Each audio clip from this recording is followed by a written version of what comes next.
ছোবল না মারো, ফুস তো করতে পারতে। হ্যালো বন্ধুরা, কেমন আছেন সবাই?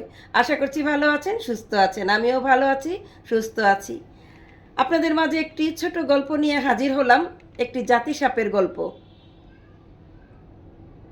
এক গ্রামে একটি জাতিসাপ ছিল। সেই জাতিসাপ প্রত্যেকটা দিন ধান খেতে যত মানুষ যত কৃষক আসতো তাদেরকে ছোবল মারত, এবং সেই ছোবল খেয়ে প্রত্যেকটা মানুষ মারা যেত। তো একদিন ওই জাতিসাপটা ভাবলো, আমি আর কখনো কোনো মানুষকে মারবো না। তো একটি সাধু বাবার কাছে সে গেল, গিয়ে বলতেছে, সাধু বাবা, আমি অনেক ভালো হয়ে গেছি, আমি ভালো হয়ে যাব, আর এখন থেকে আমি কোনো মানুষকে কাটবো না। তো সাধু বাবা বলল, ঠিক আছে, তুমি ভালো হয়ে যাও, ভালো হলে তো ভালো, এরকম মানুষের প্রাণ নেওয়া কি ঠিক? তো ওই জাতিসাপটা ভালো হয়ে গেল। ভালো হয়ে যাওয়ার পর এমন ভালো হলো, মানে এটা হচ্ছে বেশি ভালো হয়ে গেছে। তো সে ধান ক্ষেতের ওইখানে গিয়ে বসে আছে, আর সবাই ধান কাটতেছে, কিছুই বলে না।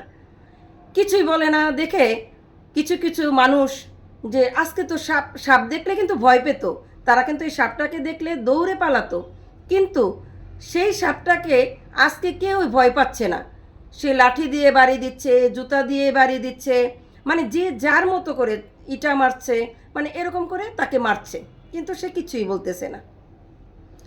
একটা কৃষক কি করলো, ধান কাটছে, তো সে রশি নিয়ে যায় নাই।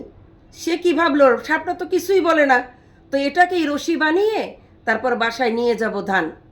তারপর কি করলো, সেই সাপটাকে রশি বানিয়ে তারপরে গিট্টু দিয়ে ধান বাসায় নিয়ে গেল।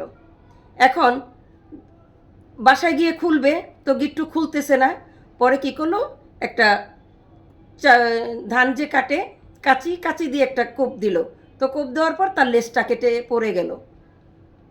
এখন সেই লেজ কাটা নিয়ে সেই সাধু বাবার কাছে গিয়ে বলল, যখন আমি খারাপ ছিলাম, যখন আমি মানুষকে কামড় দিতাম, তখন আমাকে দৌড়ে পালাতো, মানুষ আমাকে এত ভয় পেত, অথচ আমি ভালো হয়ে গেছি, তাই তারা আমার আজকে লেজটা কেটে দিল, তারা আমাকে জুতা দিয়ে মারলো, তারা আমাকে মানে যত যে যেভাবে পেরেছে মেরেছে।